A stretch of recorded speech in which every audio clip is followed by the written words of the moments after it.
Directo al punto, un programa de análisis, entrevistas y la participación del público. Su moderadora, la periodista Adaitza Cortés. Muy buenas tardes a todos los amigos de su programa. Bienvenidos a Cadena Guapa Radio La Poderosa a través de sus 14 emisoras, el canal digital y la aplicación celular Guapa Radio. Gracias, Luis Lajara en los controles. Saludos. Y estamos ya aquí con el panel Demócratas versus Republicanos, nuevamente con los licenciados Miguel Hernández Vivoni. Bienvenido. Buenas tardes, Adaitza, y buenas tardes, licenciado Corona. Igualmente, licenciado Michael Corona, bienvenido. Buenas tardes a ti, Adaitza, buenas tardes al licenciado Miguel Hernández Vivoni y buenas tardes a los radioescuchas de Guapa Radio. Bueno, hay mucha información, vamos a ver, ¿verdad?, si el tiempo nos da para cubrir, pero me gustaría empezar con el tema de los casos insulares y este hombre samoano a quien se le niega la ciudadanía de los Estados Unidos y entonces él pide a la Corte Suprema que anule los casos insulares y yo reclamaba en estos días, bueno, y Puerto Rico que debió aprovechar la oportunidad tan pronto el tribunal dejó esa puerta ahí como que abierta cuando el juez dejó por escrito que los casos insulares, eso de territorio incorporado y no incorporado, eso no existía y que, en otras palabras, les dejó saber, bueno, apelen por ahí que tienen eso. Y ya en Samoa lo están haciendo y Puerto Rico que está buscando la estadidad, etcétera, etcétera, y más, etcétera. Bien, gracias. Así que les pregunto a los dos que son estadistas, ¿qué piensan de este caso? Yo desconozco si va para algún lado lo que le está haciendo. Yo sí sé lo que escribió el juez en esa última decisión. Michael Corona. Bueno, los casos insulares, déjame aclarar primero la situación de la Samoa Americana. Samoa Americana no es un territorio que llegó a los Estados Unidos por motivo del Tratado de París de 1898 con España. Llegó a la soberanía de Estados Unidos cuando España cede a Puerto Rico, cede también a Guam, le promete la independencia a Cuba, asume el control sobre las Filipinas con una promesa de independencia para Filipinas que vino a llegar 58 años después. Ese fue el Tratado de París de 1898 y fue con España. España incluso no tuvo ni la decencia de darle ciudadanía española a los puertorriqueños que no habían nacido en España. Eso debe estar claro. Es decir, nosotros en Puerto Rico ni siquiera éramos ciudadanos de España. Los únicos ciudadanos de España que reconocía España eran los nacidos en España. Y Estados Unidos reconoció eso y dijo que los únicos que podían quedarse con la ciudadanía española eran los nacidos en España. Y el resto nos quedamos sin ningún tipo de ciudadanía. Esa es la historia. Así de buena fue la madre patria con nosotros. Al año siguiente, en 1899, hay una carrera por las colonias de África y por las colonias del Pacífico del Sur. Y se forma una convención que le llaman la Convención Tripartita, en donde los poderes europeos y Estados Unidos empiezan a dividirse lo que es los territorios del Pacífico. Y ustedes saben que en ese momento, pues, Estados Unidos logra anexar a Hawái.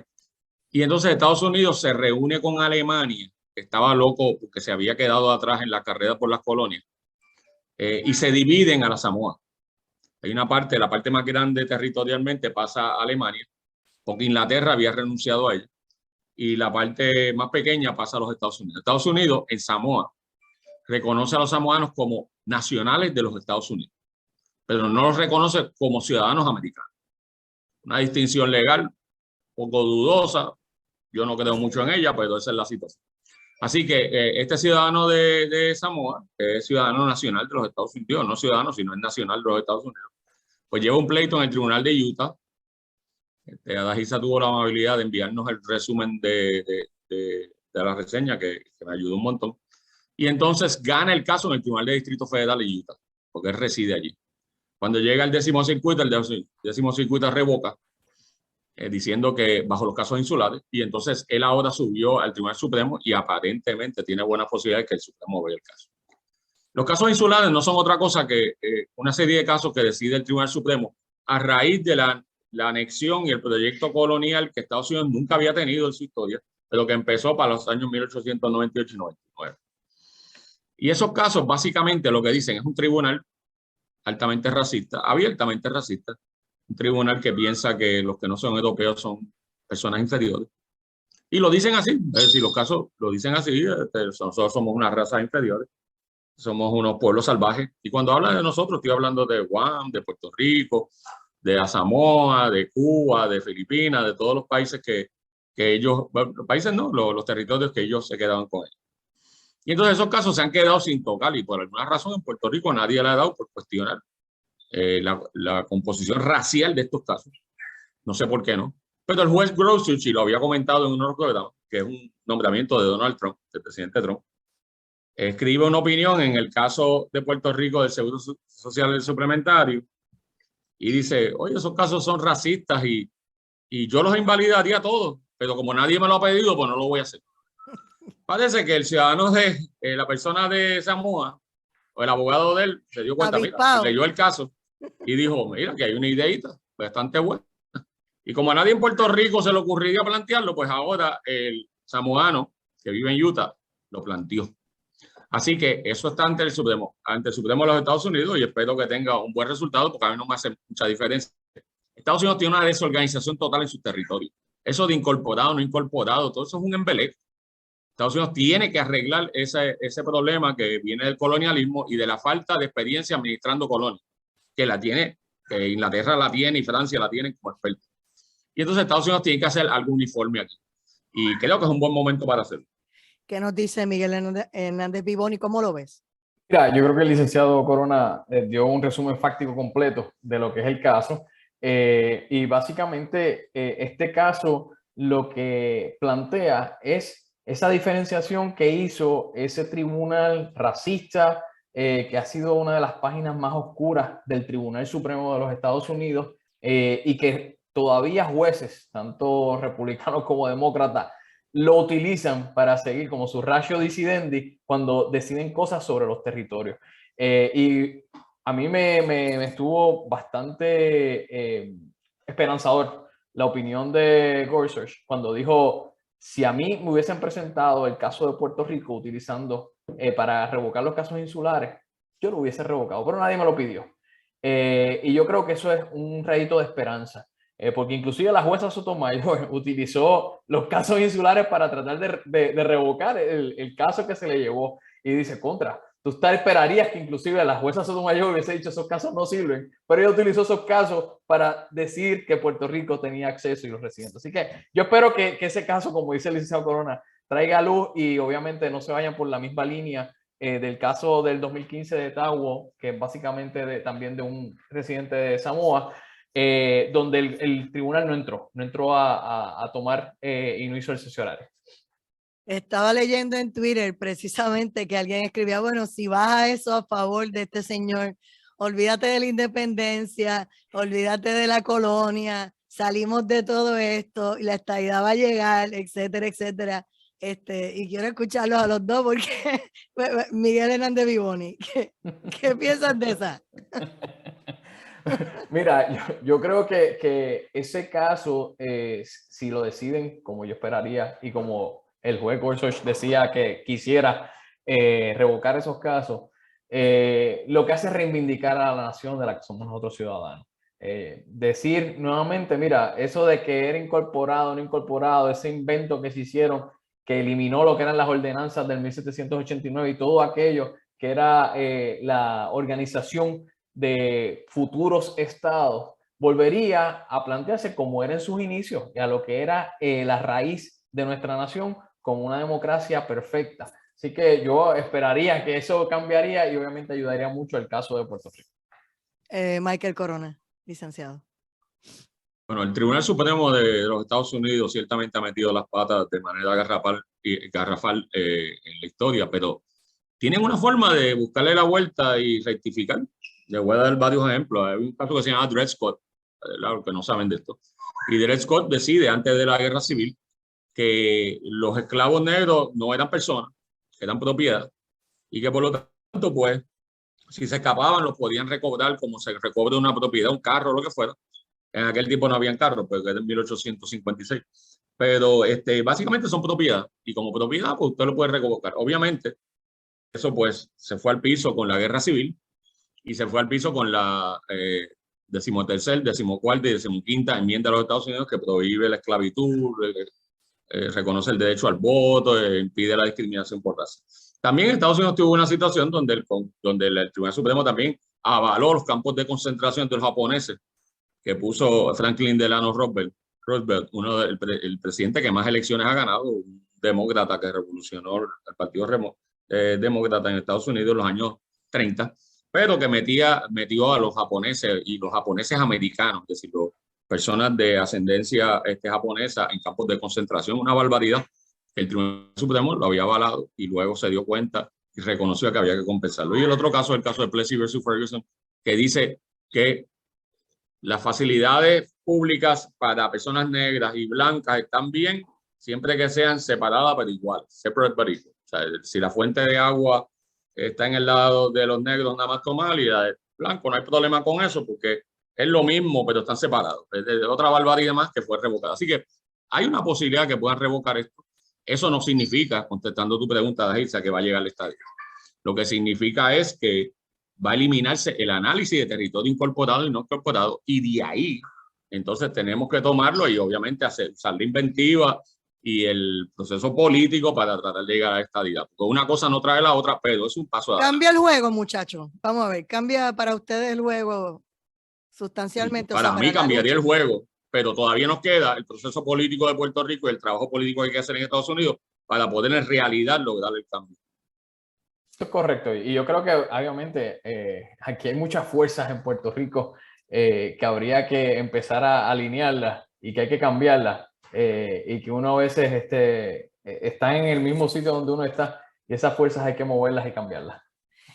Bueno, yo sé que este tema es medio, ¿verdad?, neurálgico, el tema de las vacunas, pero hoy el secretario de Salud dijo que fuera de las mascarillas para el asunto de la escuela, etcétera, se eliminaban un montón de restricciones. También les copié y les envié lo que estaba diciendo el secretario de Salud.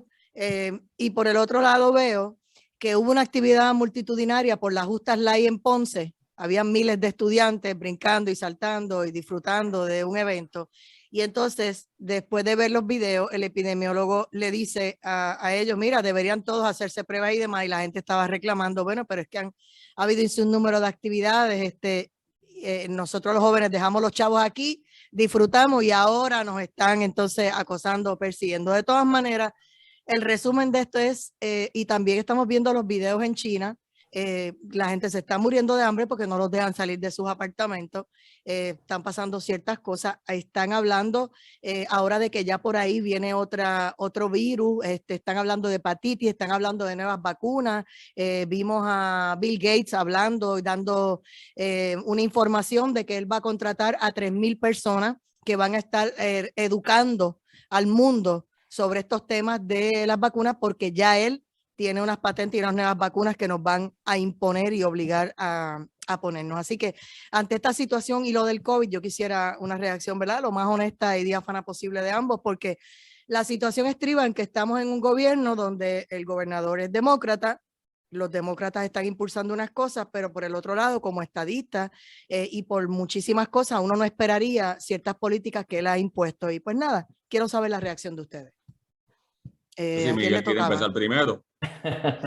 Mira, empezar primero? No, pues yo tengo mi posición clara, pero yo voy a descargar aquí. Pero adelante, Miguel. Sí. Pues perfecto, para que después descargue completo. Mira, hay un resurgir en lo que ha sido el virus del COVID-19 y siempre es importante pues que la gente se mantenga chequeándose y verificándose porque la salud es algo que debemos todos estar vigilantes. Ahora, yo tampoco creo que el Estado tiene que estar inmiscuyéndose en cada uno de los asuntos. Yo creo que cada persona tiene su derecho sobre su cuerpo. De la misma forma que lo digo para el aborto, lo digo para todo. O sea, todo el mundo tiene derecho sobre su cuerpo y sobre su cuerpo decide. No, el Estado no me tiene que decir a mí lo que yo tengo que hacer. Obviamente, si quiero recibir ciertas cosas, pues ahí a veces ellos entran para tratar de imponerte la obligación. Pero en términos de la salud, yo insisto en que el Estado puede darte una guía, pero no imponerte nada. Michael Corona. Discúlpame. Bueno, déjame entonces empezar con lo del secretario de Salud, porque me traiste muchos temas ahí, Adisa, pero voy a tratar de ver si los toco. El secretario de Salud tomó una buena decisión. Me parece que ya era tiempo. Creo que estamos a la retaguardia de los Estados Unidos. Esto ya hace tiempo, entre los estados republicanos habían eliminado todos estos requisitos de Vacu ID, las mascarillas y todo. Los estados republicanos estaban prosperando económicamente, los demócratas estaban en el piso. Joseph Biden se da cuenta, el presidente se da cuenta, y el Partido Demócrata, a través de unas encuestas y unas cosas, de que están perdiendo terreno y que vienen las elecciones de noviembre del 2022, que son las elecciones de midterm que le llaman en Estados Unidos. Y frente a este desastre que tenía Joe Biden, el Partido Demócrata, y hablando de cortarle los fondos a la policía y todas estas cosas woke, de todas esas sanganas que hacen el liderato demócrata hoy en día en Estados Unidos, pues entonces decidieron, como estrategia política, empezar a quitar las mascarillas, empezar a quitar las restricciones. Y entonces, interesantemente, los estados demócratas más fuertes, que eran Nueva York, California, los estados que, New Jersey, los estados que tenían unas restricciones bien fuertes en cuanto a eso, empezaron a liberalizarlas bien rápido. Y en términos de llegar el mes de marzo y abril, ya ellos habían eliminado prácticamente todas las. Usted va ahora mismo a cualquiera de esos estados y usted no tiene que ir con una certificado de vacuna. Usted, por lo general, puede entrar a todos los sitios sin ningún tipo de mascarilla. Y Puerto Rico se había quedado atrás porque en Puerto Rico, pues, siempre nos quedamos atrás porque somos colonia, pues la colonia siempre se queda atrás. Y en Puerto Rico, Pierluisi no había oído el mensaje de Biden, parece, y mantuvo la cosa aquí porque el gobernador y el secretario de salud y los epidemiólogos les encanta el control, les gusta controlar la gente y gastar los chavitos federales en COVID. Así que ellos lo tenían aguantado a pesar de que no hacía falta. Ahora están jugando con la cuestión de que si hay un porcentaje de contagio grande. Pero la cosa es que lo que hay que mirar aquí es las hospitalizaciones y las muertes. Y las hospitalizaciones están bajitas. O sea, estamos hablando de 200, 300 personas en un universo de camas, de 8.000 camas en Puerto Rico. O sea, estamos hablando de un porcentaje ínfimo. Así que la gente está dando positivo, pero no se están hospitalizando. Están quedándose en su casa. Están tratando de resolver el problema por su cuenta con responsabilidad. Y entonces esa es la situación ahora. Así que no se requiere ni cierre de la economía como hicieron, ni los desastres que hizo Wanda Vázquez, ni los que hizo Pierluisi durante los pasados años. Esa es la situación que hay ahora con relación a esto. Para mí hay una cosa clara. Este virus es un virus que está en el ambiente, o sea, está en la atmósfera, está en el aire. Este virus le va a dar a todo el mundo. O sea, le va a dar a todo el mundo. Y hay que reconocerlo. No se va a ir, le va a dar a todo el mundo. Entonces, ya a mí me dio, ya pasé la etapa y le ha dado a un montón de gente que yo conozco y a unos no hay ni síntomas, a otros pues se han tenido que hospitalizar y otros problemas. Pero vacunados y no vacunados, todos han vivido vacunados ya. y no vacunados y ya sabemos que los vacunados se contagian igual que los no vacunados y se enferman también y se mueren y pasa lo mismo. Yo no veo ninguna distinción porque en realidad la vacuna no es muy efectiva. Hay gente que piensa que es buenísima. Yo opino que se hizo a la carrera y no es muy buena. Y eso que la hizo el presidente Trump, pero yo puedo opinar con el presidente Trump en ciertas cosas. En eso yo difiero de. Creo que la vacuna no fue un resuelve. Todo lo contrario, la vacuna provocó más restricciones del gobierno que no tener la vacuna. Porque antes yo no sé si la gente recuerda, usted se ponía una mascarilla y usted podía ir a tosir. Después que vino la vacuna, entonces empezaron, no, que tenga la tarjetita. O sea que la vacuna trajo más restricciones y más problemas y menos libertad que lo que trajo no tener la vacuna. Y las muertes se mantuvieron igual. Así que esa parte no trabajó. Ahora mismo estamos tratando de volver de alguna forma a la normalidad. La economía de Puerto Rico está en el suelo. Las inversiones, el turismo, todo está en el suelo porque es que nadie quiere venir a un lugar a vacacionar que tiene una persona de la Guardia Nacional ahí cogiéndole fotos al ID de uno y metido, porque esa no es la forma de trabajar en Estados Unidos.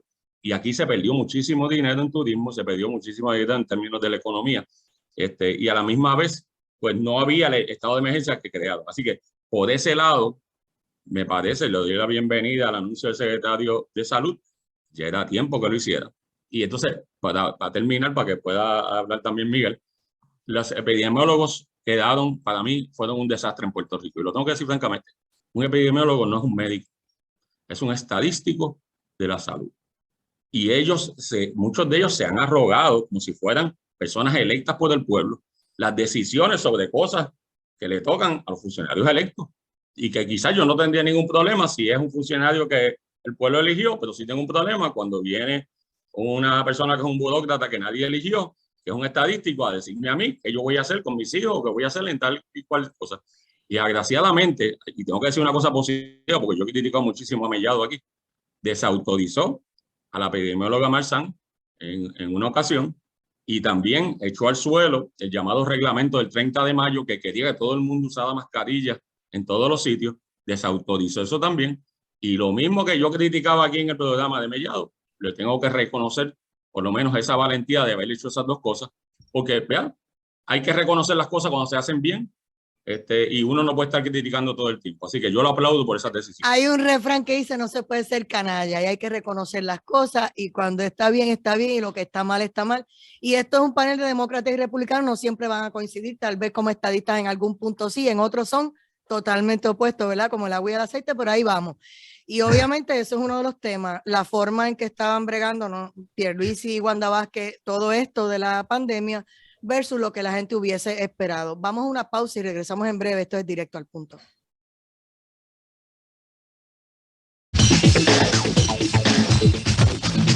Y regresamos a Directo al Punto. Soy Adaitza Cortés y seguimos con los licenciados Miguel Hernández Vivoni y Michael Corona.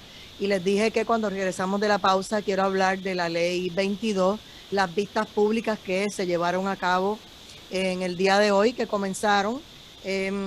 A mí una de las preocupaciones que tengo cuando leí el proyecto y estuve viendo los comentarios por las redes sociales es que posiblemente se iba a dejar, estoy oyendo, gracias, que se iba a dejar que los 5,000 que ya se estaban beneficiando de la ley se mantuvieran igual y entonces se iban a poner unas restricciones de $1 millón en inversión, de que tenían que conseguir empleo, dar empleo y entre otras cosas. Y entonces pues me pareció un poco chocante ver eso porque al contrario, hay otra gente que dice, no, esta ley 22 si la van a hacer y la van a enmendar, pues enmiéndela para que se beneficien también los puertorriqueños. Si ellos también pueden poner $1 millón y también pueden poner estos incentivos a favor, no es solamente al que venga o de Estados Unidos, de Europa, de Latinoamérica, de la Conchinchina, que también los puertorriqueños tengan opciones a este tipo de incentivos. Así que por un lado es ese tema y por el otro, si estos 5,000 se benefician y se quedan como está, pues serían dos grupos, los que están chilling con todo y los que tendrán que cumplir con los requisitos nuevos. No me acuerdo quién fue el último que habló, a quién le toca, a Vivoni.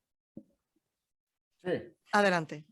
Pues mira, la ley 22 del 2012, que hoy forma parte de la ley 60, que es el Código de Incentivos de Puerto Rico, en su inicio, cuando se aprueba bajo la gobernación del gobernador republicano Luis Fortuño, realmente lo que hace es dar unos incentivos a personas que vivían fuera de Puerto Rico y tengan inversiones y la trajeran a Puerto Rico. Le daba un sinnúmero de exenciones en sus ganancias de capital después que ellos tuviesen una residencia acá y permanecieran en Puerto Rico por más de 180 días al año.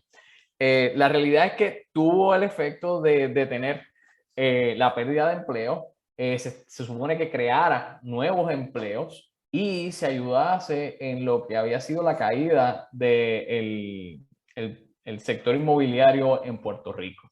Y tuvo unos efectos positivos. Pero la realidad es que después de tantos años, lo que hemos visto es que hay muchas personas mudándose a Puerto Rico, no se han creado la cantidad de empleos que realmente se esperaba. Y obviamente Puerto Rico está en la lista de los países conocidos como paraísos fiscales para estas personas que vienen a invertir. Y eso hay mucha molestia también en Estados Unidos por parte de muchos congresistas con que Puerto Rico sea ese paraíso fiscal. A esos efectos... Para la estabilidad eso no es bueno, porque en Estados Unidos también los están mirando, en el IRS le pusieron los ojos y empezaron a verificar qué estaba pasando con las cuentas de toda esa gente. Eso es correcto, eso es correcto. Por eso es que se entra a trabajar con este proyecto para que tenga unos rendimientos.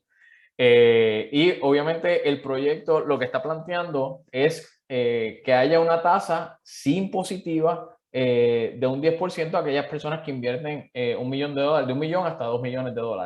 De 2 millones en adelante, pues la tasa sería de 5%. También eliminan el hecho de que las personas tengan una exención total de lo que es el property tax, que hoy día esas personas no tienen y no pagan ninguna contribución sobre la propiedad, dejando en manos de todos aquellos que estamos aquí el tener que pagar esas contribuciones y que se les arreglen todas las cosas mientras ellos disfrutan de esas exenciones. Así que yo creo que sí que es importante que tengamos un mecanismo como tienen los estados de atraer inversión a Puerto Rico, pero tiene que haber rendimiento, tiene que haber un intercambio, tiene que haber beneficio para el pueblo. Yo creo que eso es lo que está tratando con esta enmienda, de arreglar una ley que en su inicio tuvo un impacto positivo para Puerto Rico, pero a la larga lo que ha sido es negativo. Y te tengo que decir, muchas de las personas que vienen de Ley 22 son personas que hoy día son los enemigos más acérrimos de la estadidad para Puerto Rico. Y eso también es importante decirlo, porque realmente son personas que no quieren que Puerto Rico se mueva para poder mantener su estatus. Esa es una de las cosas para el turno completo de Michael Corona. Cuando yo escuché al secretario de Hacienda defender la ley 22 a capa y espada entrando, ¿verdad?, en el primer año de Pierluisi, a mí me preocupó porque yo dije, adiós, o sea que vamos a seguir en este juego, entonces no entiendo por dónde vamos, cuando ahora mismo lo que la gente está esperando es que haya una reforma contributiva nueva y que haya unos cambios y demás para acercarse más a lo que estaban buscando, pero entonces de momento vemos que tanto demócratas como en ese momento republicano Pierluisi están, Fortuño, estaban en otra onda. Michael Corona. Yo voy a empezar por donde terminó Miguel, y creo que tiene toda la razón. Toda la razón. Una de las, probablemente, el obstáculo número 1, y en eso yo coincido con él, digo, yo lo pongo como el número 1. El obstáculo número 1 para la estadía en Puerto Rico es el paraíso fiscal, es la llamada, le dicen los populares, autonomía fiscal, donde Puerto Rico le da un espacio para hacer paraísos para millonarios aquí, con la idea de que ellos puedan venir aquí y que invertir y crear empleo. Eso no trabaja ya. En un momento dado, yo coincido que pues en los años 40, 50, 60, esos incentivos sirvieron para modernizar a Puerto Rico, pero ya su uso verdaderamente es una rémora y es un obstáculo a la estadidad, y le corresponde a los estadistas eliminarlo. Creo que estuvo muy mal de parte de Luis Fortuño, independientemente de que sea republicano o sea demócrata, lo que él entienda que él es. Haber hecho esto de la ley 22 fue un error bien grande. Le da unos incentivos a personas no residentes de Puerto Rico. No entiendo por qué no incluyó a los residentes de Puerto Rico, porque hay personas que tienen dinero, podrían hacerlo. Para atraer personas acá tenían que comprar una casa, que tampoco ayuda mucho, porque aunque ayuda en términos de que compraron la casa, como dice Tomás Rivera Chávez en la reseña del periódico, la casa ya estaba construida. Y además de eso, lo que hace es inflar los precios de las propiedades en el área donde ellos compran. Y se convierte imposible comprar, por ejemplo, en ciertas áreas de Dorado, no se puede comprar una casa gracias a eso. Así que esa parte no la entendí. Va a ser difícil ese proyecto de ley que dice que tiene que tener una inversión de $1 millón y crear empleos. Los empleos que dice que hay que crear son 5. Me parece un poquito absurdo. 3 años. ¿Verdad? Son 5 empleos en 3 años. 5 empleos en 3 años.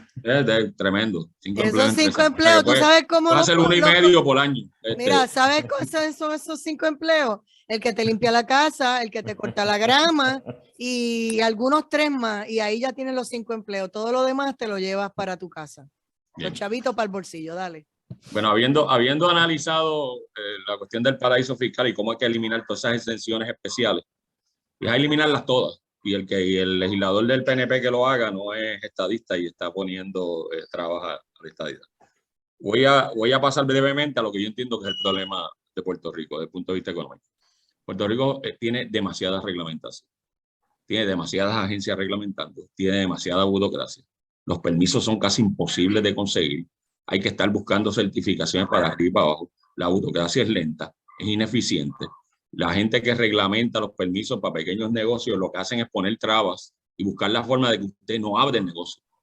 porque es una cosa bien curiosa, porque en mi experiencia en los últimos años que he representado comerciantes y otras personas y en Hacienda, es que estos burócratas llegan a un punto donde la misión de ellos es básicamente fastidiar al prójimo y no permitir que cree empleo, y prefieren eso a ellos generar dinero. O sea, la mentalidad en muchas de estas agencias de gobierno es: no le voy a dar el permiso, aunque ese cree 50 empleos y sea una persona local que quiera 50 empleos y crea una economía bollante y un servicio al pueblo, no se la voy a dar. Yo prefiero que no lleguen los chavos. ¿Por qué? Porque yo tengo unos requisitos, esos requisitos yo los voy a cumplir a como de lugar y me voy a tomar mi tiempo para hacerlo. Y entonces eso conduce a la cuestión de la corrupción, porque entonces, como me pasaba a mí cuando yo era fiscal, pues uno empieza a investigar agencias de permiso y resulta que metes un encubierto allí y todo el mundo en la oficina está cogiendo chavo. ¿Por qué? Porque ya tienen un control tan grande que los comerciantes se desesperan y dicen: bueno, ya yo he sometido los papeles, esto no llega, ¿qué hago? Pues a ciertos comerciantes les da por pasar unos chavitos por debajo de la vena, muéveme eso. O sea que esta ineficiencia burocrática crea corrupción también, además de que no crea empleo. Y entonces llega el punto de que cuando uno llega bajo el control de estos burócratas, la economía no se mueve, el empleo local no se crea, el pequeño comerciante no crece, el gobierno está metido en todo.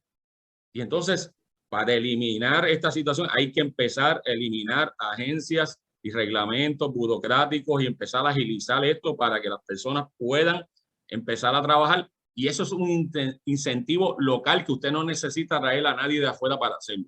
Se hace aquí mismo. Aquí hay muchísima gente que quiere trabajar, que quiere abrir una empresa pequeña, que quiere brindar un servicio y no los dejan. Y bueno, el golpe más grande de todo fue los últimos 2 años de la pandemia. O sea, eso mató al pequeño comerciante en Puerto Rico. Lo mató completamente. La gente tenía quizás unos incentivos que venían del gobierno federal, pero la mayoría de los pequeños comerciantes que habían empezado en esa época se fueron a pique. Y eso es nefasto. Eso fue una de las consecuencias de las políticas equivocadas bajo el COVID-19 del gobierno. Y hay que reconocerlo, todavía no nos hemos levantado de eso. El turismo se fue al suelo. Es decir, si quieren incentivar la inversión en Puerto Rico, dejen a la gente, porque en Puerto Rico hay mucho profesional, aunque la gente no lo crea, hay mucho profesional que quiere abrir negocios, que quiere echar para adelante, que quiere trabajar. Y esa es la forma de incentivar la economía de Puerto Rico, en mi opinión. Y obviamente a mí nadie me eligió, pero como me están pidiendo la opinión, pues yo estoy dando esa opinión. Y me parece a mí que en ese sentido, una vez quitemos esas cuestiones, pues no hay que ni tener los incentivos. Estos incentivos se pueden hacer para residentes en Puerto Rico. Pero una vez, mientras esté la oligarquía que está tapada tras la autonomía fiscal en Puerto Rico no llegará a la estadía.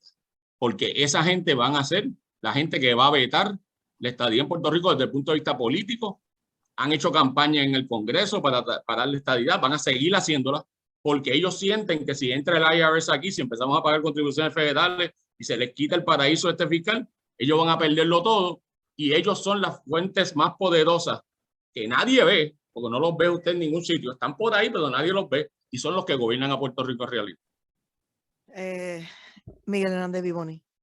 Mira, en términos del proyecto, como te dije, yo creo que es bueno que se revisite porque hay que tener herramientas para desarrollo económico, pero hay que tener el oído en tierra, y a veces cuando uno lee las distintas disposiciones del proyecto, te voy a dar un ejemplo. Habla de que la persona puede hacer una inversión en proyectos de desarrollo de vivienda, en vivienda asequible, y la define como vivienda de $225,000. Eso no es una vivienda asequible en Puerto Rico. Un proyecto de vivienda asequible en Puerto Rico no llega a $125,000. Por lo tanto, estás fomentando la inversión en proyectos de desarrollo de vivienda, llamándole asequible a proyectos donde el puertorriqueño promedio no va a poder llegar. Y yo creo que esas son cosas que hay que ir midiendo. Y como dice Michael, hay que buscar cosas que ayuden a realmente a los que estamos viviendo aquí. Mira, hoy el Partido Popular estaba en caucus discutiendo el asunto de la reforma electoral, etcétera. Sé que el PNP también ha estado trabajando con eso. Me gustaría una reacción de ustedes de los cambios, de las cosas que se deberían estar mirando porque todo el mundo está peleando. A mí mi municipio no me lo toque, a mí mi división no me la toque, porque ahí es que están los votos míos y demás. Esa es una. Y el otro issue es que, por un lado, Betito Márquez, el alcalde de Toa Baja, acaba de decir hoy, después de las conversaciones que tuvo, primero dijo que estaba coqueteando con desafiliarse del PNP. Ahora dijo que iba a presentar una plancha con diferentes candidatos de diferentes partidos o ideologías. Yo como que no entendí. Cuando lo leí tuve que volver a releerlo y yo digo, pero ¿y qué le pasa?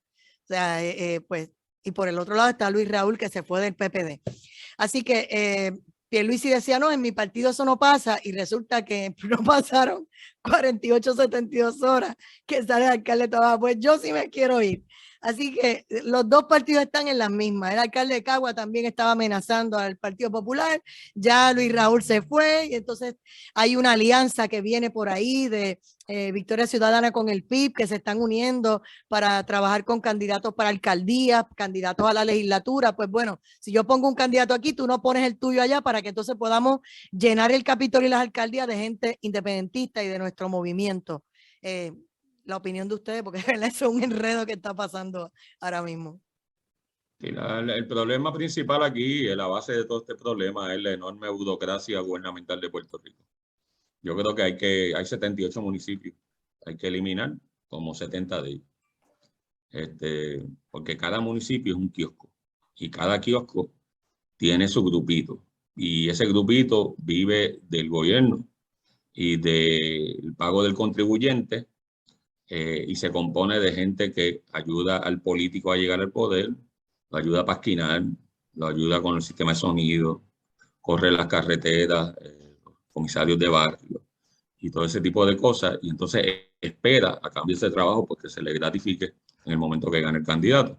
Y esa burocracia está intolerable. Y este problema no es en sí con las personas que están dirigiendo esos municipios, porque muchos alcaldes son buenísimas personas, y no solamente eso, sino que son las personas que a día responden al ciudadano. O sea, no es el gobierno central, es esa persona, porque es la persona que el pueblo ve diariamente y que te resuelve el problema en tu casa. O sea, que el alcalde tiene una función importante, pero la burocracia que se crea para que ese alcalde pueda sobrevivir en el municipio es inaceptable.